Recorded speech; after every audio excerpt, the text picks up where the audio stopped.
I'm Alina, 30 years old, and I just became the youngest senior partner at my law firm after 3 years of 80-hour weeks. I stepped out of the automatic sliding doors and the Chicago winter hit me like a physical slap. The wind cut right through my wool coat. I shivered, but for the first time in a decade, the cold didn't bother me. My chest felt light. My phone buzzed in my frozen hand with a text from Mom, curbside, honey, hurry. I dragged my suitcase through the gray slush accumulating in the gutter. I had barely slept in 2 days. I had closed the biggest merger of my career on Friday afternoon, signed the partnership papers on Saturday morning, and boarded a plane on Sunday. I was exhausted down to my marrow. But this trip was supposed to be my victory lap. Mom had bought the ticket. That never happens. Usually I'm the one Venmoing cash for emergencies or covering the family dinner bill because Alina makes the big city money. But this time she insisted. She said she wanted to spoil me. She said she wanted a real family Christmas just like when I was a kid. I spotted her white Range Rover idling 3 cars down. I waved, my breath puffing out in white clouds. She didn't wave back. She threw the door open and practically leaped onto the icy sidewalk.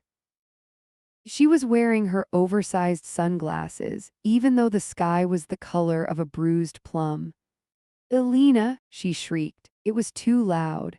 She rushed me, wrapping her arms around my neck in a hug that felt less like an embrace and more like a tackle. I dropped my suitcase handle to hug her back. "Hi, Mom," I laughed, burying my face in her shoulder. She smelled like Chanel No. 5 and something else. Stress. It was a sharp, metallic tang of sweat beneath the expensive floral scent. She squeezed me so hard my ribs creaked. "I'm so glad you're here," she whispered, her voice trembling. "You have no idea." I pulled back to look at her. She refused to make eye contact.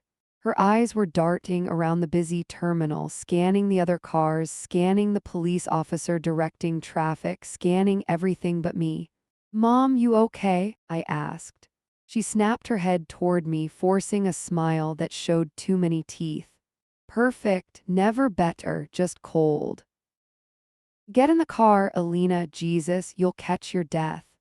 She grabbed my carry-on with a strength I didn't know she possessed and hurled it into the trunk. I noticed she didn't rearrange anything. The trunk was completely empty. Usually it's full of reusable grocery bags, yoga mats, and emergency blankets. Today it was sterile. I climbed into the passenger seat, the leather instant relief against my frozen legs. Mom jumped in the driver's seat and slammed the door. She didn't check her mirrors. She just peeled out into the traffic lane, cutting off a taxi that honked aggressively. My stomach did a nervous flip. "So," I said, reaching for my seat belt. "How's Dad? How's Sarah?" Sarah is my older sister, the one with the 3 kids under 6, the one who usually hosts Christmas. Mom's knuckles were white on the steering wheel. "Oh, you know," she said vaguely, merging onto the highway at 80 miles an hour. "Dad is around. Sarah is overwhelmed. Everyone is just so busy." "Is Sarah bringing the kids over on Christmas Eve?" I asked. I was actually looking forward to seeing my nieces and nephew. I had bought them obscene amounts of Lego sets with my partnership bonus. Mom let out a high-pitched, manic laugh. "Oh, the kids are already at the house," she chirped. I paused. "They are? Where's Sarah?" "Sarah and Mark needed a break," Mom said quickly, too quickly. "A little couple's getaway, just for a day or two, so Grandma is on duty." She tapped the steering wheel rhythmically. Tap, tap, tap, and now Auntie Alina is here too, she added. The air in the car suddenly felt very thin. I looked at her profile. She was wearing her travel stack of jewelry, not her everyday diamonds, the heavy insured pieces she only wore when she wanted to impress strangers. "Mom," I said slowly, "why are the kids at the house if Sarah isn't there?" "I told you I'm watching them." "But you hate watching them." I reminded her. You always say 3 days with them gives you a migraine.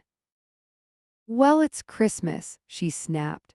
She finally looked at me and I saw the desperation swimming in her eyes. Can't a grandmother want her family together? Can't I just want help? I mean company. Can't I just want company? She corrected herself so fast I almost missed it. Help, she wanted help. My phone buzzed again. It was an email notification from work. I ignored it. I looked out the window as the suburban landscape rushed by. Snow-covered lawns, inflatable Santas. It looked peaceful, but inside the car the tension was radiating off my mother like heat waves off pavement. She reached over and patted my knee. Her hand was shaking. It's going to be a great week, Alina, she said, sounding like she was trying to convince herself. Just us girls and the babies, it'll be fun. She turned up the radio to drown out the silence. Christmas jazz filled the car. I leaned my head back against the headrest and closed my eyes. My gut was twisting into a knot. I had come home to rest. I had come home to be taken care of just for a few days after 3 years of hell. But as we pulled off the highway and turned toward our neighborhood, I couldn't shake the feeling that I had just walked into a trap. I just didn't know how big the trap was yet. I'm Alina, 30 years old, and I just became the youngest senior partner at my law firm after 3 years of 80-hour weeks. Mom pulled the Range Rover into the driveway and killed the engine before the car had fully stopped rolling. The house looked perfect from the outside. There were tasteful wreaths on every window. The twinkle lights were already flickering in the early twilight, casting a warm, inviting glow against the snow. It looked like a sanctuary. It looked like the rest I had been craving for 3 years. Home sweet home, Mom announced, but her voice cracked on the last word. She was out of the car and halfway up the front walk before I even unbuckled my seatbelt. I grabbed my bag, my body heavy with jet lag, and followed her. The cold air bit at my exposed ankles. I reached the front porch just as she unlocked the heavy oak door. The moment that door opened, the illusion of peace shattered. The sound hit me first. It was a wall of noise so dense it felt physical, like a blast wave. Screaming. High-pitched, glass-shattering shrieking. Underneath the screaming was the aggressive, thumping bass of a cartoon theme song playing at maximum volume. I stepped into the foyer and immediately crunched something under my Italian leather boot. I looked down. It was a goldfish cracker pulverized into orange dust on the pristine hardwood. I looked up and my jaw actually unhinged. The living room was a disaster zone. It looked like a toy store had exploded and then been hit by a tornado. Every surface was covered. Plastic blocks, decapitated dolls, and shredded wrapping paper littered the floor. The expensive beige rug, the one Mom used to forbid us from walking on with shoes, was stained with something dark and sticky. And in the center of the carnage were the kids. My niece Bella was standing on the coffee table in just her underwear, screaming at the television. My nephew Leo was sprinting in circles around the sofa, wielding a plastic sword and hitting the lampshades as he passed. And the baby. The baby was in the playpen, red-faced and howling, tears streaming down his cheeks. The air smelled like wet wipes, stale chicken nuggets, and panic. I stood frozen in the doorway, my suitcase handle gripping into my palm. "What is happening?" I muttered. Mom didn't answer. She didn't take my coat. She didn't offer to take my bag. She didn't ask if I wanted water or tea or a glass of wine after my 4-hour flight. She didn't even look at me. She marched straight into the living room, stepping over a pile of laundry that I realized with horror was actually clean clothes mixed with dirty diapers. Okay, Grandma is here," she yelled over the noise. Nobody listened. Bella kept screaming at the TV. Leo hit another lamp. Mom turned to me, her eyes wide and frantic. She looked at her watch, then she looked at the grandfather clock in the hall, then she looked at her watch again. "Alina, put your bag down," she commanded. It wasn't a request. I dropped my bag by the door. "Mom, where is Sarah?" I asked, my voice rising to compete with the cartoon music. "This is a lot." Mom ignored the question. She swooped down and scooped the baby out of the playpen. He was heavy, damp, and smelled distinctly unholy. She rushed toward me. I instinctively put my hands out. She thrust the crying child into my arms. The weight of him knocked the wind out of me. His little hands were sticky with something that looked like syrup, and he immediately wiped them on the lapel of my $800 wool coat. I flinched. "Mom," I gasped. She didn't apologize. She was already moving away from me, backing toward the kitchen, her eyes darting around the room like a trapped animal. "He needs a change," she said breathlessly. I stared at her. I hadn't changed a diaper since I was 12 years old. I close merger deals. I argue in federal court. I do not handle bodily fluids. "Mom," I said, struggling to hold the squirming, screaming toddler. "I just got here. Can I sit down? Can we turn the TV down?" She stopped at the kitchen island and grabbed her purse. My stomach dropped. Why was she grabbing her purse? We just got home. "Do you remember how to do it?" she asked, her voice tight. "The wipes are under the coffee table. The diapers are somewhere. Just look for the box." "Mom, stop," I said, stepping forward.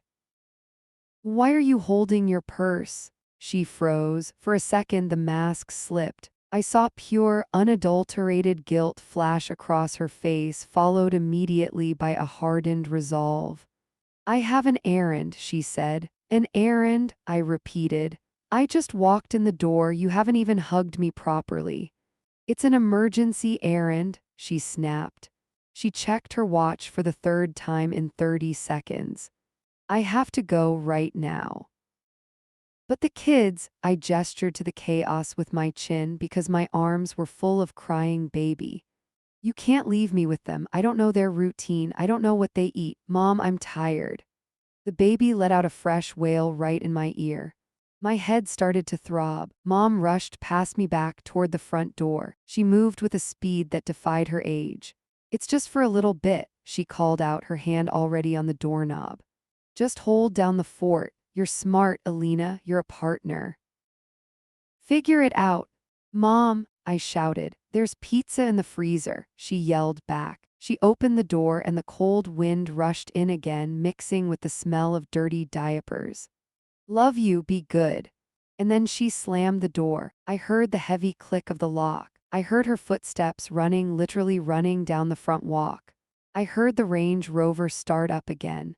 I stood there in the foyer of my childhood home, wearing my coat, holding a screaming baby, while my niece shrieked at a cartoon sponge. I felt the vibration of the car backing out of the driveway. She was gone. I looked down at the baby. He stopped crying for a second and looked at me with watery, accusatory eyes. Then he spit up on my sleeve.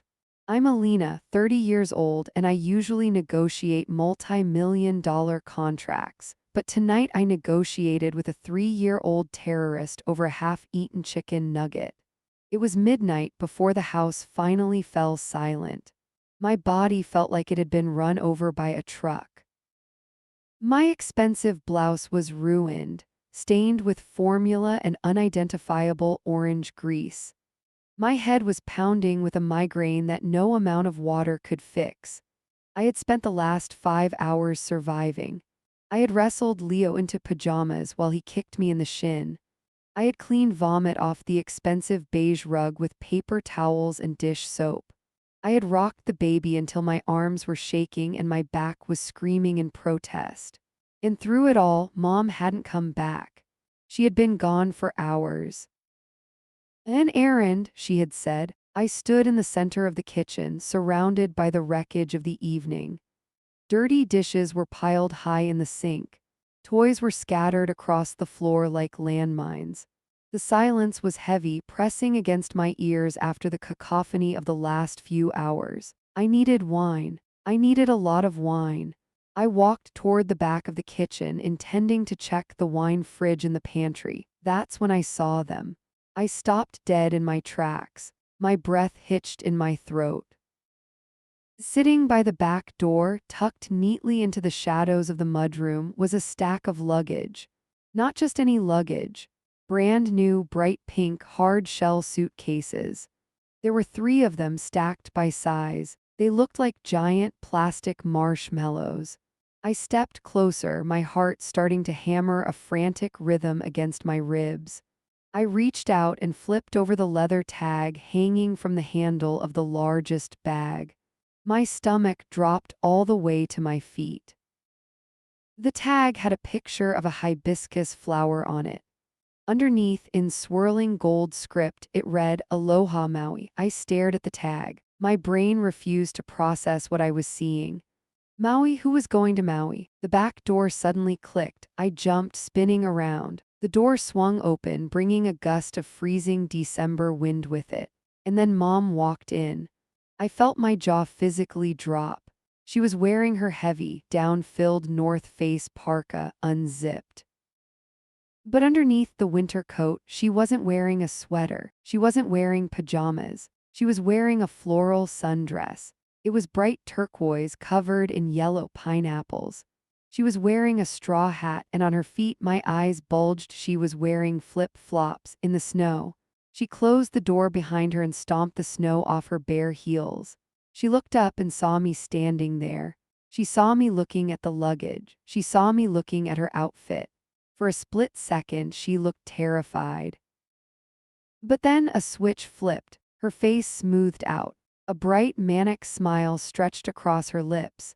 It was the same smile she used when she lied to her friends about how much money my father made. "Oh, you're awake," she chirped. Her voice was high-pitched, fake, trembling with a forced cheerfulness that made my skin crawl. "Mom," I whispered. "What are you wearing?" She breezed past me, bringing a cloud of coconut sunscreen sent into the stale kitchen air. "Do you like it?" she asked, doing a little twirl. "I got it on sale. I thought it was festive." "Festive?" I repeated. "It's 20 degrees outside." She laughed. It was a nervous, brittle sound. "Well, it won't be 20 degrees where I'm going." She clapped her hands together. "Oh, Alina, I am so glad you're up. I was going to leave a note, but this is so much better. We can say a proper goodbye." My blood ran cold. "Goodbye?" I asked. "Mom, where are you going?" She gestured dramatically to the pink suitcases. "Hawaii," she squealed. She grabbed my hands. Her hands were warm. Mine were ice cold. "I leave in 4 hours," she said, her eyes wide and unblinking. "My flight is at 6:00 a.m. Can you believe it? I got such a deal on the ticket." I pulled my hands away. I took a step back. "You're leaving?" I choked out. "Now for Christmas." "Not for Christmas, silly," she said, waving a hand dismissively. "Just for the week. I'll be back on the 28th. "But the kids," I stammered. "Mom, the kids are here." "I know," she beamed, "and they are so safe." She looked at me with an expression of exaggerated adoration. "Because they're with you." I felt the room spin. "Me?" "Yes, you," she said. "Alina, you're the only one I trust. You're so responsible. You're a partner. You handle crises for a living." "I handle legal crises," I snapped, my voice rising. "I don't handle 3 children under the age of 5. "Oh, stop being so modest," she said. "I saw you with the baby earlier. You're a natural." "I am not a natural," I shouted. "Mom, I came here to rest. I haven't slept more than 4 hours a night for 3 years. I am burned out." She pouted. She actually pouted like a petulant child. "Well, I'm burned out too, Alina," she said defensively. "Do you know how hard it is being a grandmother? Sarah just drops them off whenever she wants. I never get a break. I need this."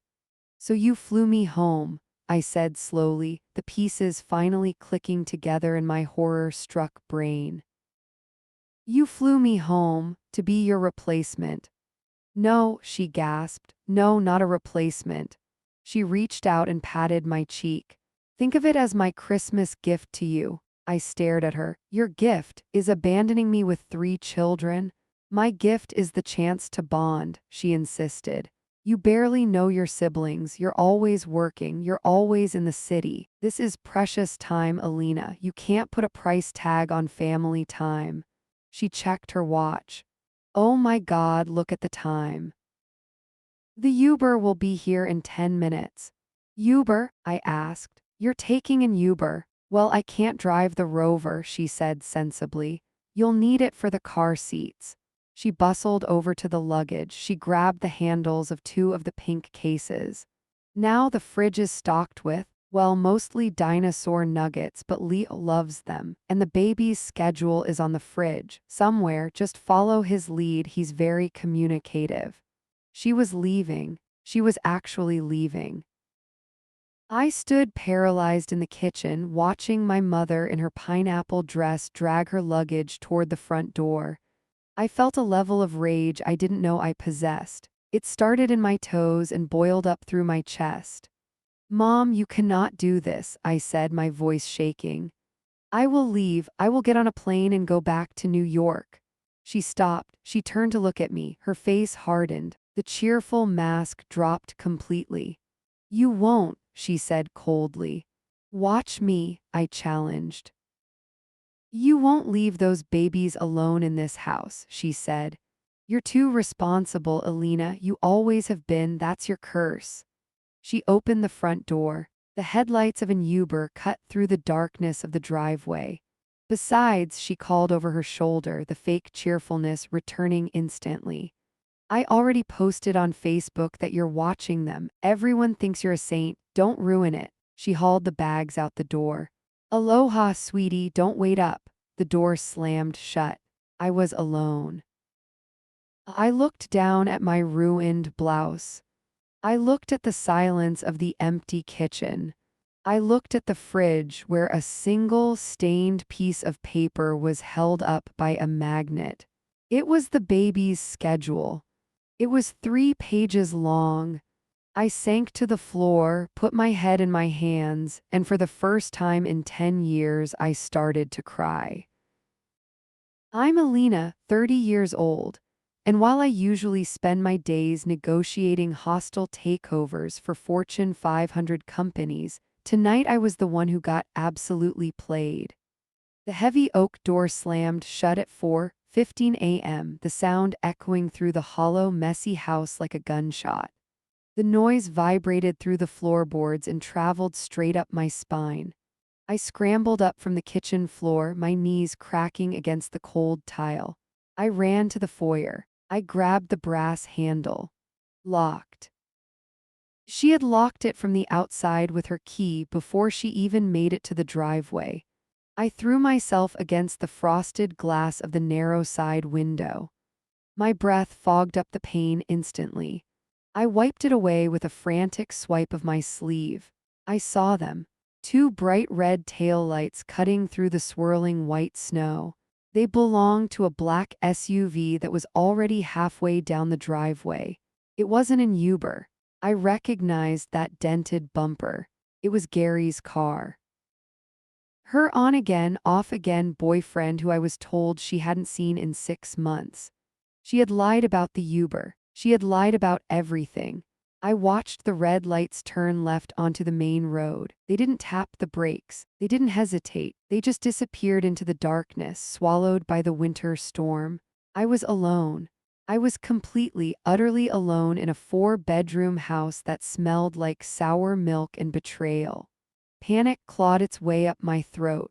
It tasted like bile. I fumbled for my phone in my back pocket. My hands were shaking so violently that I almost dropped it on the slate floor. I unlocked the screen with trembling fingers. The light of the screen was blinding in the dark hallway. I pulled up her contact. Mom! I hit the call button. I pressed the phone to my ear, my heart hammering against my ribs like a trapped bird. Ring, 1 ring, click. Hi, you've reached Cindy.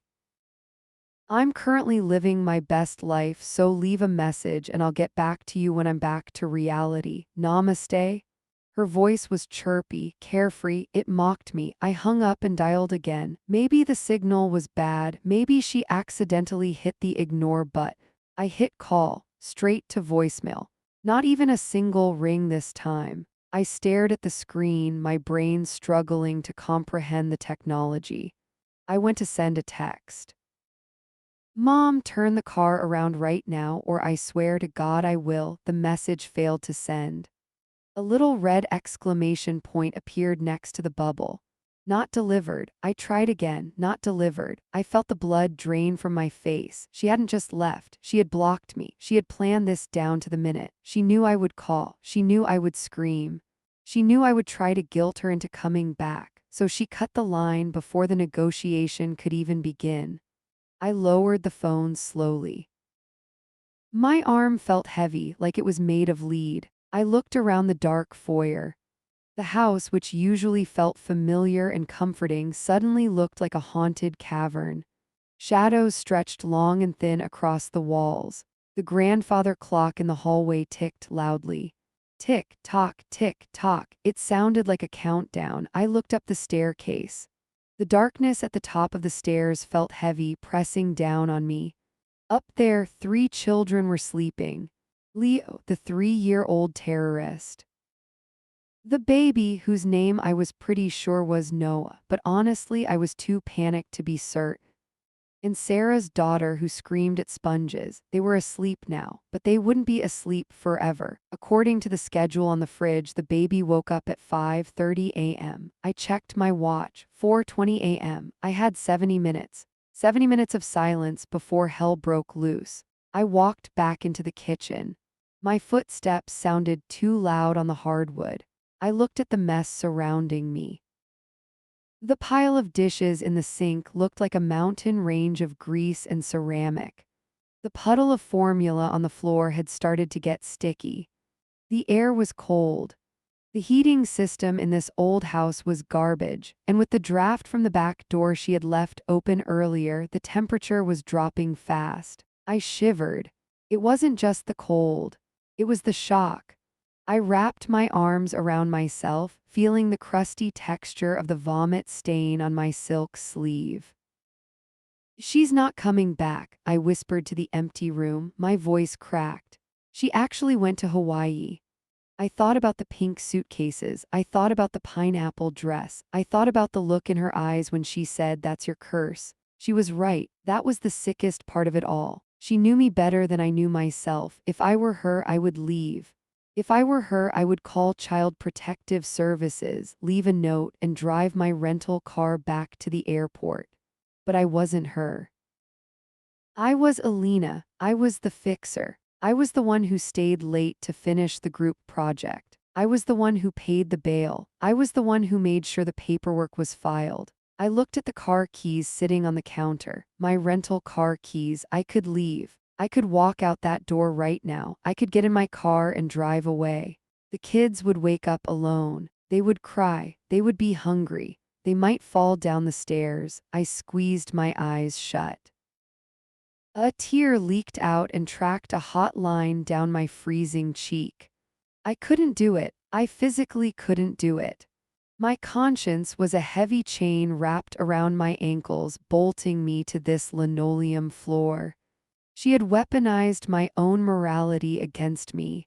I walked over to the sliding glass door that looked out over the backyard. The snow was coming down harder now. It was burying the world in white. Somewhere miles away, my mother was sitting in a heated car seat, probably listening to Jimmy Buffett, on her way to a tropical paradise. And I was here, trapped in the suburbs, held hostage by my own DNA. I pressed my forehead against the cold glass and let out a scream that lived entirely inside my chest. I turned away from the window and looked at the fridge. I walked over to it. I ripped the schedule off the magnet. 5:30 a.m., bottle warm, not hot. 6:00 a.m., Leo wakes up. Do not make eye contact until he has had juice. I stared at the paper until the words blurred. I wasn't a daughter anymore. I wasn't a high-powered executive anymore. I was the help. I looked at the wine rack above the fridge. Empty, of course. I opened the freezer. A bag of frozen peas and a bottle of vodka that had been there since my father left in 2008. I grabbed the vodka. I didn't bother with a glass. I unscrewed the cap and took a long, burning pull. The liquid scorched my throat, but it didn't numb the rage. Nothing could numb this rage. I slammed the bottle down on the counter. Okay, I said, my voice shaking but loud. Okay. I looked up at the ceiling toward the sleeping children. You want a war, Mom? I whispered into the silence. Fine. I wasn't going to just survive this. I was going to document every single second of it. And when she got back, tanned and rested, she was going to wish she had missed that flight. But first I had to survive the morning. I looked at the clock. 4:25 a.m. 65 minutes left. I grabbed a sponge. I turned on the hot water, and as the steam rose up to meet my face, I started to scrub. I'm Alina, 30 years old, and while I usually spend my days negotiating hostile takeovers for Fortune 500 companies, tonight I was the one who got absolutely played. By noon, the ceasefire was over. The silence I had cherished at 4:30 a.m. was a distant, mocking memory. The house had transformed from a quiet tomb into an active combat zone. My head was throbbing. A dull, rhythmic pounding behind my left eye was syncing up perfectly with the shrill screams echoing from the living room. I looked down at my socks. They were wet. I didn't know why they were wet, and honestly, I was too afraid to investigate the source of the moisture. I want the blue cup. Leo screamed from the floor, his face purple with rage. I held up the blue cup. This is the blue cup, Leo. He smacked it out of my hand. It clattered across the linoleum, spraying apple juice onto the cabinets I had just scrubbed. Not that blue cup, the other blue cup. I closed my eyes. I counted to 10 in French. It didn't help. I needed caffeine. I needed an exit strategy. I stepped over a puddle of milk and Cheerios that had begun to cement itself to the floor near the fridge. I had been running on adrenaline and hatred for 7 hours straight. My phone buzzed in my back pocket, work emails piling up, clients wondering where I was, but I couldn't answer them. My hands were covered in peanut butter. I walked over to the kitchen island, desperate to find a napkin, a paper towel, anything dry. The counter was piled high with unopened mail. My mother's filing system had always been ignore it until they threatened to shut off the lights. I shoved a stack of glossy catalogs aside, looking for a tissue. An envelope slid out from the bottom of the pile. It wasn't a bill. It was a piece of lined notebook paper folded haphazardly and shoved into an unsealed envelope. It had the word CINDY written on the front in angry, jagged Sharpie. I paused. The hair on the back of my neck stood up. My corporate instincts flared. This wasn't junk mail. This was evidence. I wiped my sticky hands on my ruined slacks and picked it up. I unfolded the paper. The handwriting was frantic, pressed so hard into the page that the paper was nearly torn in places. It was dated 2 days ago. Cindy, I can't do this anymore. I've been asking for my overtime pay for 3 months. You owe me $1,200 for the weekends I worked in October and November. You said you'd pay me when your investments came through, but then I saw the Amazon packages for the new luggage set. I'm not coming in on Monday. Or ever. Don't call me unless you have my check. Sarah, the nanny. I stared at the paper. The world seemed to tilt on its axis. The noise of the screaming children faded into a dull buzz like static on a bad radio frequency. I read it again, dated 2 days ago. My breath hitched in my throat. I looked at the date on the top of the note. Wednesday. My mother had called me on Thursday. She had called me crying about how much she missed me. She had called me with that wavering, pathetic voice, talking about how lonely the holidays were going to be and how she just wanted her successful girl home for a few days. I felt a cold sensation spread through my chest, heavier and sharper than the winter draft. It wasn't a family reunion. It wasn't a spur of the moment trip to Hawaii because she needed to find herself. She had lost her childcare. She had refused to pay her employee. The nanny had quit. And instead of paying what she owed, instead of hiring a replacement, instead of canceling her trip, she called me. I wasn't the prodigal daughter returning home. I was the scab labor. I was the free replacement she didn't have to pay overtime to. My hands started to shake, crumpling the notebook paper. I felt sick, physically ill. I thought about the plane ticket, economy class, middle seat. She hadn't spent money on me because she loved me. She had spent the bare minimum to ship a servant across the country. Elena, Leo shrieked, tugging on my pants leg with sticky fingers. I'm hungry. I looked down at him. He looked just like her. The same eyes, the same demanding pout. I looked back at the note, $1,200. She owed this woman $1,200. I knew for a fact my mother's flight to Maui cost at least double that. The math was brutal. The math was insulting. I was worth less to her than a paycheck for a local teenager. I felt the tears prick at my eyes again, but this time they weren't tears of sadness. They were tears of pure, unadulterated fury. I wasn't just a prop in her life. I was a line item in her budget that she had successfully deleted. I looked around the kitchen. The spilled juice, the mountain of dishes, the screaming children who were now my sole responsibility because their grandmother was too cheap to pay a living wage. I felt a laugh bubble up in my throat. It was a dark, hysterical sound. She thought she was so smart. She thought she had pulled off the heist of the century. She thought she could just fly away and I would dutifully pick up the pieces, keep her secrets, and clean up her messes like I always did. I smoothed the note out on the counter. I took my phone out of my pocket. I ignored the peanut butter smear on the screen. I opened the camera app. I took a picture of the note. High resolution. Flash on. Then I took a picture of the spilled juice. Then I took a picture of Leo screaming on the floor. I wasn't just documenting this for myself anymore. This wasn't a diary entry. This was a dossier. She wanted to use me as an employee. Fine, I was about to become the most expensive employee she had ever hired. I looked at the clock on the microwave. 12:05 p.m. I had been here for 8 hours. I calculated my hourly rate as a consultant. I did the multiplication in my head. I walked over to the fridge, grabbed a magnet, and pinned the nanny's resignation letter right next to the baby's schedule, right where she couldn't miss it. Okay, Leo, I said, my voice terrifyingly calm. I turned to face the chaos. Let's find that blue cup.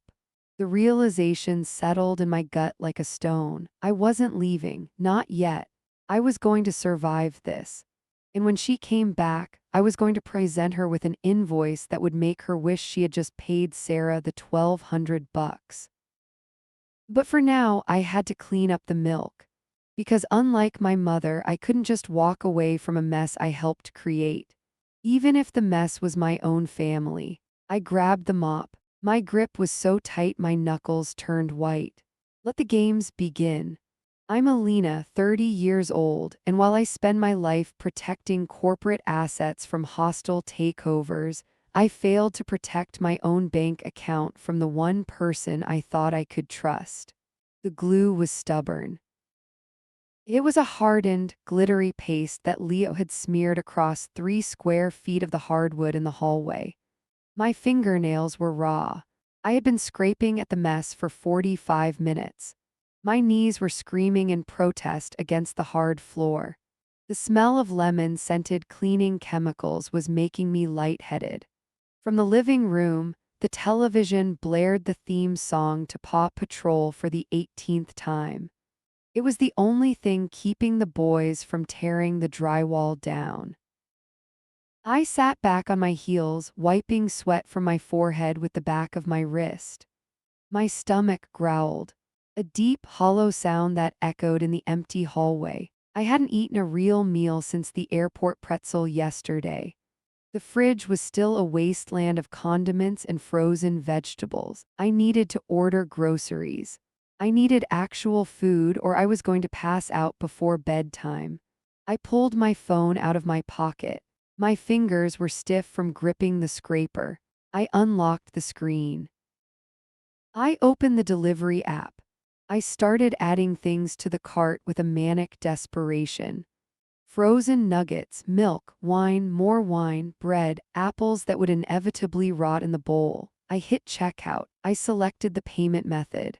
I paused. I decided to use the joint account. It was an account titled Mom's Emergency Fund. I had set it up 5 years ago after her furnace died in the middle of January. I deposited $500 into it every single month like clockwork. It was my safety net for her. It was my way of ensuring she never had to choose between heat and food.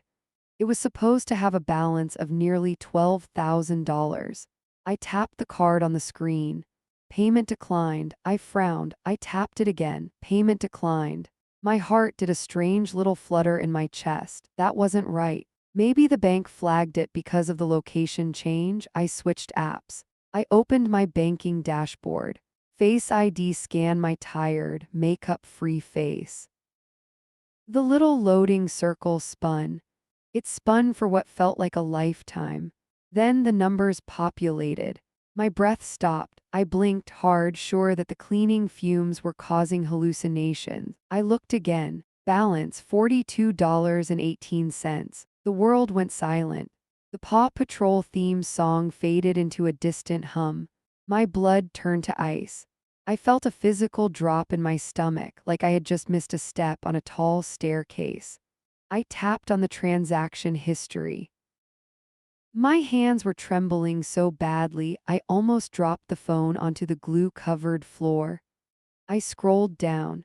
There were a dozen charges for Starbucks, a charge for a nail salon, and then right at the top, dated 3 days ago, Island DREAMS Travel Agency, $4,150. I stared at the number, $4,000. She had spent $4,000 on a single transaction. I clicked the transaction details. Flight plus resort package. Maui HI. 7. Ocean View Suite. A sound escaped my throat. It was a strangled, broken gasp. She didn't just leave me here. She didn't just lie to me about needing to find herself.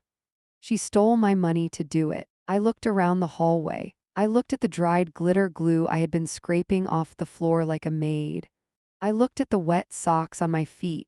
I thought about the resignation letter from the nanny that was currently magnetized to the fridge.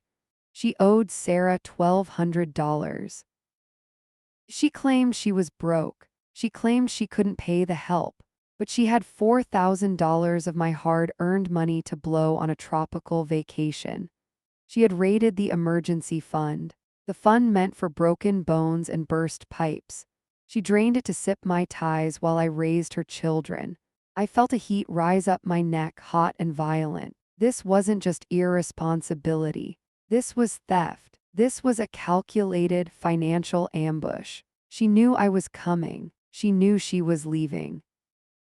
And she knew exactly who was going to pay for it. Me, I was the bank, I was the babysitter, I was the fool. I looked at the date of the transaction again. She had booked the trip the same day she called me crying. She had secured her luxury getaway with my money before she even asked me to come home. I felt sick. I lowered the phone. I looked at my hands. They were red and chapped from the scrubbing. I worked 80-hour weeks to fill that account. I missed birthdays. I missed dates. I missed sleep. I sacrificed my own life to make sure she was safe. And she treated my sacrifice like a winning lottery ticket. Auntie Alina, Leo yelled from the other room. The TV turned off. I didn't answer. I couldn't speak. If I opened my mouth, I was going to scream until the windows shattered. I stood up. My legs felt heavy like they were filled with lead. I walked into the kitchen. I looked at the magnet on the fridge. I looked at the empty wine rack. I looked at my phone again. $42.18. That was all she left me. She left me with 2 kids, a dirty house, and $42. I closed my eyes. A tear leaked out, hot and angry. I wiped it away aggressively. No, I whispered. I wasn't going to cry. I was done crying. I opened the banking app again. I took a screenshot of the transaction. I took a screenshot of the balance. Then I opened my email. I composed a new message. Subject: fraudulent activity. I wasn't sending it to her. I was sending it to the bank. I was initiating a chargeback. I was reporting the card stolen. Because as far as I was concerned, the woman who raised me didn't exist anymore. The woman in Maui was a stranger, and strangers didn't get to spend my money. I hit send. I felt a grim, dark satisfaction settle in my chest. She wanted an ocean view. I hoped she enjoyed it. Because when that card got declined at the hotel bar tonight, she was going to realize that her ATM had just shut down. Forever. I put the phone on the counter. I walked back to the hallway. I picked up the scraper.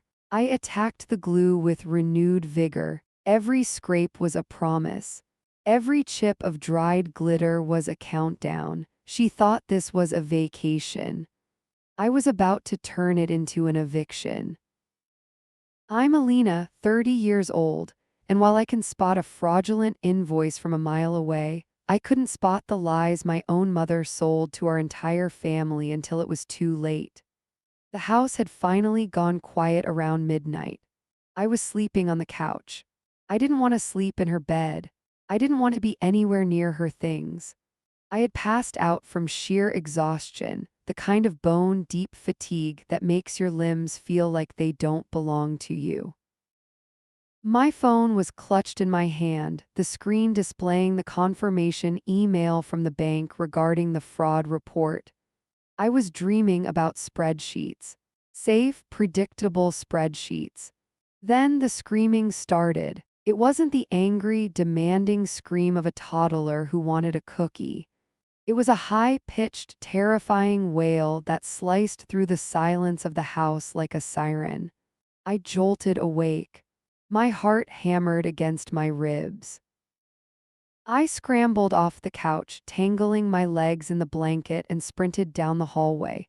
I burst into the boys' room. Leo was standing in his crib. His face was flushed a deep, alarming crimson. His eyes were glassy and wide, staring at something that wasn't there. "Leo," I gasped. I reached over the railing. I touched his cheek. I pulled my hand back instinctively. He was burning. He wasn't just warm. He was radiating heat like a little furnace. "Mommy," he shrieked, looking right through me. "Mommy hurts." The word hit me like a physical slap. She wasn't here. She was 4,000 miles away, probably sleeping in Egyptian cotton sheets paid for with my savings. "It's okay, Leo," I stammered, my voice trembling. "It's Alina, I'm here." I lifted him out of the crib. His small body was limp and shivering against me. He was sweating, soaking through his pajama top, but his teeth were chattering. I felt a surge of panic so intense it made my vision blur. I didn't know what to do. I wasn't a mother. I didn't know the protocols. Was this an emergency room fever? Was this a Tylenol fever? I carried him into the bathroom, his head resting heavily on my shoulder. Every sob that racked his tiny body felt like it was cracking my own chest open. I sat on the edge of the tub, rocking him back and forth. "I want mommy," he whimpered, his voice raspy. "I know, baby," I whispered, tears pricking my eyes. "I know." I felt the weight of him, not just his physical weight. The weight of his life, his safety. I was responsible for this little human being, and I was failing. I needed help. I couldn't call her. If I called her, she wouldn't answer, or worse, she would tell me I was overreacting from a beach chair. I fumbled for my phone with one hand, keeping the other wrapped tight around Leo's burning back. I scrolled through my contacts. My vision swam. I clicked on Aunt Janice. She was my mom's older sister, the sensible one. It was 3:00 a.m. The phone rang and rang and rang. Hello. Her voice was thick with sleep. Alina, is everything okay? It's Leo, I choked out, fighting the urge to sob into the receiver. He's really hot, Janice. He's burning up. I don't know what to do. I can't find the thermometer. I heard the rustle of sheets on the other end. Okay, breathe, she said, her voice shifting into maternal command mode. Is he vomiting? No. Is he breathing okay? Yes, just fast. Okay. Check the medicine cabinet for children's Tylenol. Give him a dose based on his weight. Put him in a lukewarm bath if it doesn't break in an hour. I nodded, even though she couldn't see me. Okay, I whispered. Okay, I can do that. I stood up, balancing Leo on my hip, and opened the medicine cabinet. Alina, Aunt Janice said, her voice sounding more awake now. Why are you calling me? I paused, bottle of cherry syrup in my hand. What do you mean? Why didn't you wake your mother up? She asked. She's right there. I froze. The bathroom went silent except for Leo's ragged breathing. Mom isn't here, Janice, I said slowly. What? Mom isn't here, she's in Hawaii. There was a long silence on the other end of the line. Hawaii, Janice repeated, but she told us you were taking over. Taking over? I asked, my voice rising. She told the whole family at Sunday dinner last week, Janice said, sounding confused. She said you came to her crying. She said you were stressed at work and begged to come stay with the boys for a week to ground yourself. She said you insisted she take a trip so you could have some bonding time. My grip on the medicine bottle tight. I felt the plastic start to buckle. She said I begged for this, I whispered. Yes, Janice said. She made it sound like she was doing you a favor. She said she was worried about your mental health, so she finally agreed to let you play house for a week while she got out of your hair. The room spun. I looked at myself in the mirror. My hair was a rat's nest. My eyes were swollen. I was holding a sick child in a bathroom that smelled like mildew. She didn't just leave me. She spun a narrative where I was the needy one. She told the family I was unstable. She told them I asked for this burden so she could look like the benevolent mother giving her burnt-out daughter a break. She was the hero in her own story, and I was the charity case. She lied, I said, my voice dangerously low. She called me screaming that she was having a breakdown. She threatened to leave the boys alone if I didn't come. Oh my God, Janice breathed. Leo started crying again, a fresh wave of misery washing over him. I looked down at him. My anger momentarily eclipsed my fear. She used my love for these kids against me. She used my money to fund her escape, and she used my reputation to cover her tracks. Alina, Janice said softly. Do you want me to come over? No, I said. I looked at Leo's flushed face.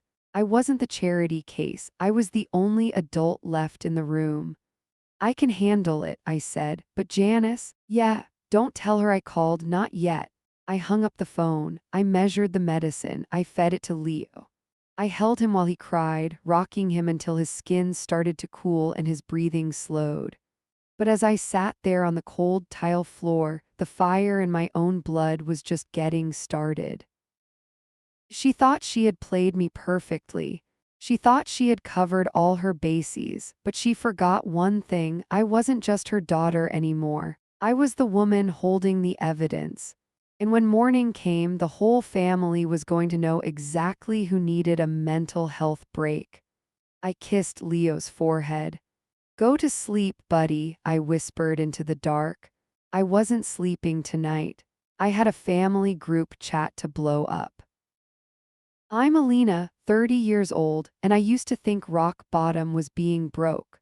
But I just discovered that rock bottom is actually sitting on a mildewed bathroom floor, realizing your mother cares more about her Instagram aesthetic than her sick toddler.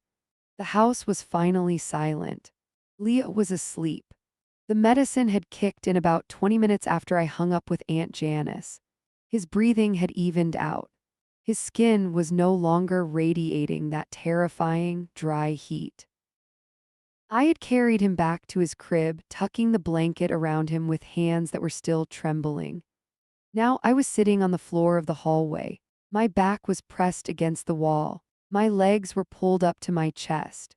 The adrenaline was starting to curdle into something colder, something sharper. I looked at my phone. It was 4:12 a.m. My mother hadn't called back. I had left her 3 voicemails. I had sent 10 texts. Nothing, but I knew her. I knew she wasn't asleep. My mother didn't sleep when she was on vacation. She maximized. She was probably at a late-night lounge or watching the sunrise or doing whatever people did when they abandoned their families for a tropical island. I opened Instagram. I knew she had me restricted. She curated her feed carefully and she knew I would spot the lies, but she had a blind spot. She always tagged her location. I searched the geotag for the resort on the invoice I had found earlier. The Grand Walia. I scrolled through the recent tab, selfies of strangers, pictures of cocktails, sunsets, and then I saw it. It wasn't posted by her. It was posted by a user named at Brad the Rad 88. I tapped the photo. My stomach dropped so hard I felt nauseous. It was a close-up of 2 hands holding my ties against a backdrop of tiki torches and a purple night sky. I knew that hand. I knew the French manicure. I knew the gaudy diamond ring on the index finger that she claimed was a family heirloom but was actually from a pawn shop. The caption read, "Paradise with my queen, Maui living our best life soulmates." I looked at the timestamp, posted 15 minutes ago. 15 minutes ago. While I was holding her screaming, feverish son in a bathroom that smelled like mold, trying to figure out if I needed to call an ambulance. While I was begging her sister for medical advice because I was terrified I was going to accidentally kill my little brother. She was drinking rum. She was flirting with Brad. She was scrolling through her phone, ignoring my calls. I felt a heat rise up my neck that rivaled Leo's fever. My vision actually blurred. I tapped the comment icon. My thumbs flew across the screen. I didn't care about privacy. I didn't care about her image. I didn't care about Brad. I typed, "Your queen's toddler has a 103-degree fever and is screaming for her. I've called you 10 times. Pick up your phone or I'm calling the hotel front desk." I hit post. I watched my comment appear at the top of the list, stark and ugly against his hashtags. I waited. My heart was hammering against my ribs, a painful, erratic rhythm. I refreshed the page. 10 seconds. The comment was still there. I refreshed again. 30 seconds. Still there. I imagined her phone buzzing on the table between them. I imagined her glancing down, seeing the preview, her face tightening. I refreshed a 3rd time. Gone, the comment was gone. I blinked, thinking maybe my service had glitched. I typed it again. Pick up the phone. "Leo is sick." Post, refresh, gone. She wasn't just ignoring me. She was actively scrubbing the evidence.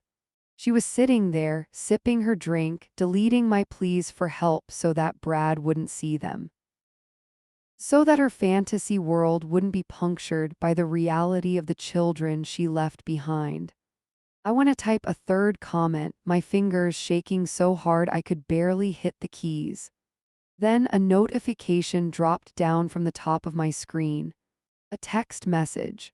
From Mom. I froze. I stared at the banner. I opened the message. I expected an apology. I expected panic. I expected, "Is he okay? I'm booking a flight." Instead, I read the words and I felt something inside me break. Not a sad break, a permanent break. The text read, "Don't be dramatic, Alina. You always were a seeker of attention. Just enjoy the house." I stared at the words, "seeker of attention." I looked down at my shirt. It was stained with toddler sweat and cherry medicine syrup. I looked at my hands. My fingernails were chipped from scraping glitter glue off her floor for 6 hours. I looked down the dark hallway where her two children were sleeping in a house that was falling apart. She thought I was doing this for attention. She thought I was interrupting her date night because I was jealous. She didn't believe me, or worse. She did believe me and she didn't care. I didn't reply. I couldn't. If I replied, I would say things that could never be unsaid. I took a screenshot of the text. I took a screenshot of Brad's photo. I saved them to a folder on my phone labeled evidence. I stood up. My legs were stiff. My head was pounding. I walked into the kitchen. It was still a disaster zone, even after all my cleaning, but I wasn't cleaning anymore. Enjoy the house, I whispered to the empty room. The air conditioner rattled, a dying mechanical gasp. She wanted me to enjoy the house? Fine. I was going to enjoy it, but not the way she thought. I wasn't the free nanny anymore. I wasn't the dutiful daughter trying to fix her mess. I was the enemy. And she had just made the mistake of leaving the enemy inside the gates. I walked over to the fridge where she kept the family emergency contact list. It was old and yellowing. I scanned the names: Grandma, Uncle Jerry, the neighbors, the church prayer circle. I took the list off the fridge. I walked back to the living room and sat on the couch. She wanted to keep her vacation a secret. She wanted to pretend she was a good mother who deserved a break. I opened a new group chat. I added Aunt Janice. I added Grandma. I added Uncle Jerry. I added every single person who shared a last name with us. I looked at the blank text box. My thumb hovered over the keyboard. She told me not to be dramatic. I smiled, and it felt like baring my teeth. I was about to give her the most dramatic performance of her life. I'm Alina, 30 years old, and while my mother sees me as a convenient doormat, she seems to have forgotten that I am actually a corporate attorney who specializes in hostile takeovers. I stared at the blinking cursor in the group chat. My thumb hovered over the send button. My heart was racing, thumping against my ribs like a trapped bird, but then I stopped. I took a deep breath. I held it until my lungs burned. I exhaled slowly, and with that breath, I pushed the hysteria out of my body. I deleted the draft. Sending that text now was emotional. It was messy. It was something teenage Alina would have done. Teenage Alina screamed, cried, and begged to be heard. Teenage Alina always lost, but I wasn't her anymore. I was a woman who billed $600 an hour to solve impossible problems with cold, hard logic. I closed Instagram. I put the phone down on the sticky kitchen counter. I looked around the dark, depressing living room. My mother had abandoned her post. That was a breach of contract. She had endangered a minor. That was liability. She had misappropriated funds meant for family emergencies to finance a Mai Tai binge. That was fraud, and I was done mitigating her damages personally. I needed to mitigate the risk to the children, and I needed to extract myself from this toxic environment immediately. I picked up my phone again. My fingers didn't shake this time. They moved with the precision of a surgeon. I opened Google. I didn't search for babysitters. I searched for elite concierge nursing services. I clicked the first link. The Kensington Agency. A premier childcare and medical support for high net worth families. It was 4:30 a.m. I dialed the emergency dispatch number. It rang twice. Kensington Agency, this is Patricia, a crisp, professional voice answered. How may we assist you? My name is Alina, I said, my voice dropping into the flat, authoritative register I used in court. I have a medical emergency requiring immediate, round-the-clock supervision for 2 minors. One toddler male presenting with high fever and respiratory distress, currently stable but requiring monitoring. One infant female requiring standard care. I see, Patricia said. The shift in her tone told me she recognized the voice. She knew I wasn't asking, I was instructing. We can have a pediatric nurse practitioner and a certified nanny on site within 90 minutes. Make it 60, I said. I want the premium package. I want them vetted, I want them overqualified, and I want them prepared to stay for an indefinite period until the primary guardian returns. That is an expedited service, ma'am. The retainer is significant. I didn't ask the price, I said coldly. I asked for the timeline. 60 minutes, she corrected quickly. We will need a credit card on file for the $5,000 deposit. I reached into my wallet. I pulled out the emergency credit card my mother had left me. The one attached to the joint account she used for household expenses. The account she had likely drained to pay for her flight to Maui. But I knew there was an overdraft protection linked to her home equity line. I read the numbers off the card. Expiration date? Patricia asked. I gave it to her. CVV? I gave her that too. I heard the rapid clicking of keys on her end. Authorized, she said. I felt a dark, twisted satisfaction curl in my gut. $5,000. That was just the deposit. The hourly rate for 2 emergency specialists on a holiday weekend would bleed that account dry within days. They are en route, Patricia confirmed. They will arrive in a discreet vehicle. Thank you, I said. I hung up. I walked down the hall to the guest room. I turned on the light. My designer suitcase was sitting in the corner, looking absurdly out of place against the peeling wallpaper. I walked over to it. I unzipped it. The sound was loud in the quiet house. I started packing. I didn't throw things. I folded my silk blouses. I rolled my slacks. I placed my toiletries back into their leather case. My movements were robotic, efficient. I was detaching. I was severing the emotional cord that had tethered me to this woman's chaos for 3 decades. She wanted a nanny. I just bought her the best nannies money could buy. She wanted to spend money. I just spent it for her. She wanted me to handle it. Consider it handled. I zipped the suitcase shut. I set it by the door. I walked back into the living room and sat in the armchair, waiting for the headlights to sweep across the driveway. I wasn't crying anymore. My eyes were dry. My pulse was slow. I checked my phone one last time. The evidence folder was full. The nurses were on their way. I looked at the text message from her again. Don't be dramatic, Alina. I stared at the screen, the blue light illuminating the resolve on my face. I wasn't being dramatic, Mom. I was being professional. And when those nurses arrived, I was going to hand them the keys, get in my car, and drive until I hit the city limits. Then and only then would I send that text.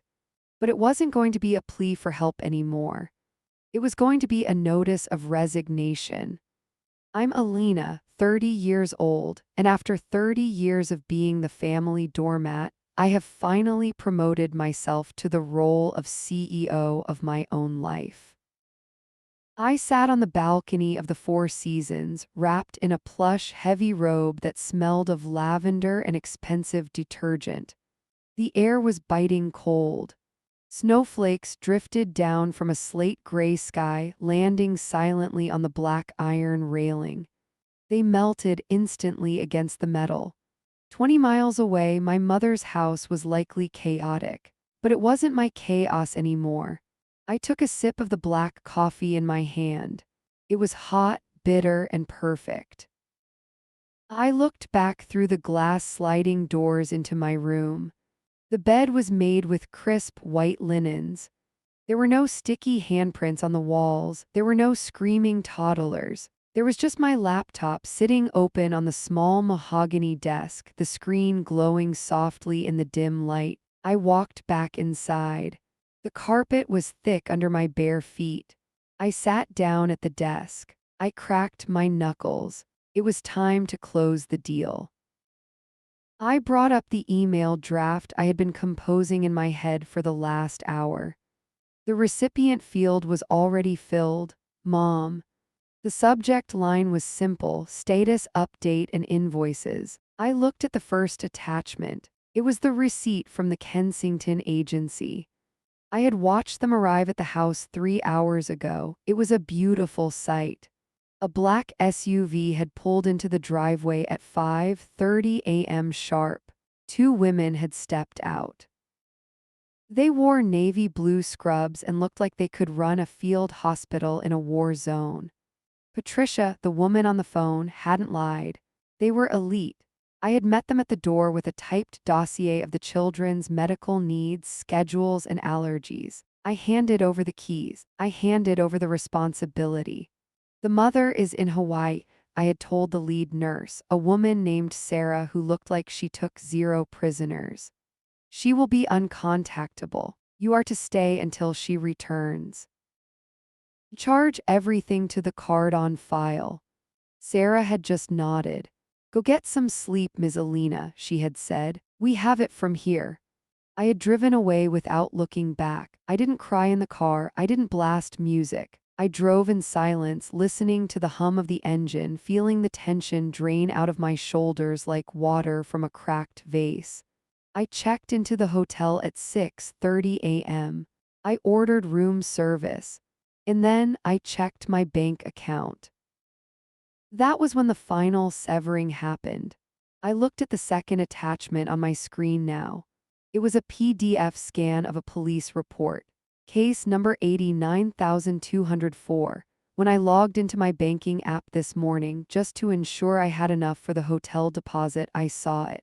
A pending transfer, $4,000. Initiated yesterday. The description read, Orbits Travel. She hadn't just used me for childcare. She hadn't just lied to me about her emergency.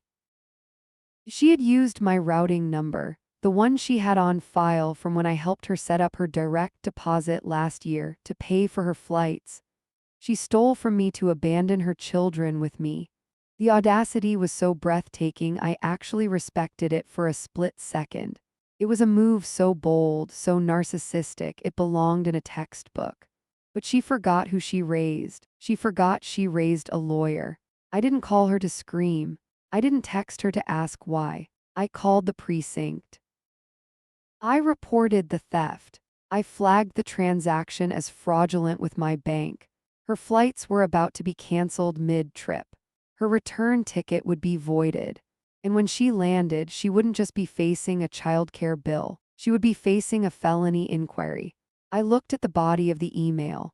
Mother, the children are currently under the supervision of the Kensington Agency. 2 specialists are on site. They are billing $250 an hour per nurse to your home equity line. Attached is the invoice for their retainer. Also attached is the police report filed this morning regarding the unauthorized $4,000 transfer from my personal savings account used to purchase your airline tickets. The bank has been notified. The funds are being clawed back. Your return ticket is likely no longer valid. Do not contact me. I am no longer your daughter. I am a creditor. Elena. I read it over. It was cold. It was factual. It was the most loving thing I could do for myself. My finger hovered over the mouse. My heart didn't race this time. My hands didn't shake. There was just a quiet, hollow feeling in my chest where the guilt used to be. I realized then that I had been grieving this relationship for years. I had been mourning a mother who didn't exist while trying to please the landlord who occupied her body. I was done paying rent. I clicked send. The swoosh sound of the email departing was the sweetest sound I had ever heard. I closed the laptop. I stood up and walked back out onto the balcony. The wind whipped my hair across my face. I took a deep breath, filling my lungs with the freezing air. I was alone. It was Christmas Eve. I had no family, no plans, and a massive hotel bill. I watched a single snowflake land on my wrist and melt into a tiny droplet of water. I smiled. It was the best Christmas of my life.